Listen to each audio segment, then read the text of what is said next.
Back to international news. The man known as Egypt's Jon Stewart turned himself into police today. Satirist and TV host Bassam Youssef was wanted by authorities for allegedly insulting Islam and President Mohammed Morsi, and is raising worries about press freedom in the country.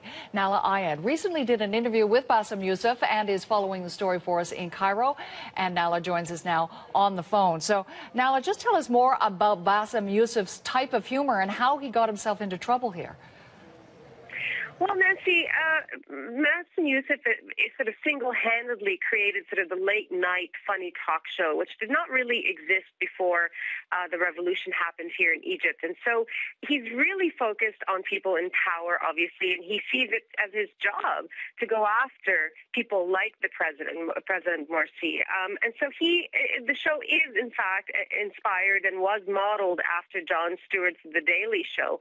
And so, you know, it's sort of a routine where he takes bits of the news and then makes commentary on that. And he says he's just an ordinary person who, he says, like Jon Stewart, likes to throw spitballs at people. That's how he described it when we spoke to him. And so what he's done from the beginning is focus specifically on, although he talks about the opposition and some of the politicians of the opposition, he really has gone after Islamists. He often has criticized their view of liberal or secular Egyptians who are perhaps less religious, but not as, but just as interested in keeping the reputation of the religion. And so he's gone after the president, and there have been several complaints from the beginning from many people saying that he has been insulting the president. For example, for putting a picture of the president on a red pillow that he constantly hugged throughout the show, and people felt that this was insulting to the president. And so a lot of these charges had been dropped. This is the first time that he's actually been summoned, and there have been at least a couple of dozen complaints.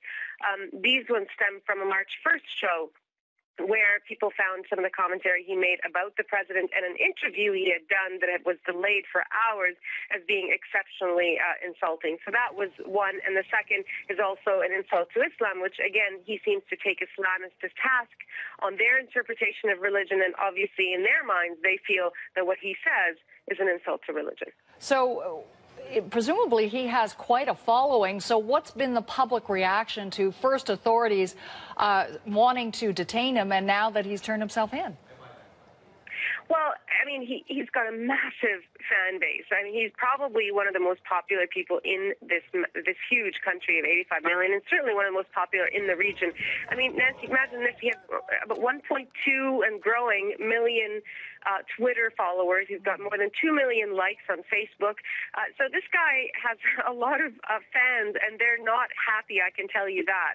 There were dozens of people who gathered at the courthouse where he was to be questioned today, starting last night when the announcement was made, to protest the decision. And certainly it's being seen by many activists and even politicians who've been tweeting and talking about this as a test for the freedoms that Egyptians believe they gained after the revolution, this case. And so having been released on 15,000 Egyptian pounds bail is encouraging to some people here. They find that, they believe that's good news, but still he's going to have to answer to these charges, and people believe that are trumped up and believe that it sort of exposes a weakness on the part of the regime and the Islamist organizations, that essentially that they cannot take humor. And a lot of people have been saying, on Twitter and on Facebook and that kind of thing, that, this is a test not only of the government's ability to allow freedom of expression, but also of its ability to have a thicker skin and to accept that people will criticize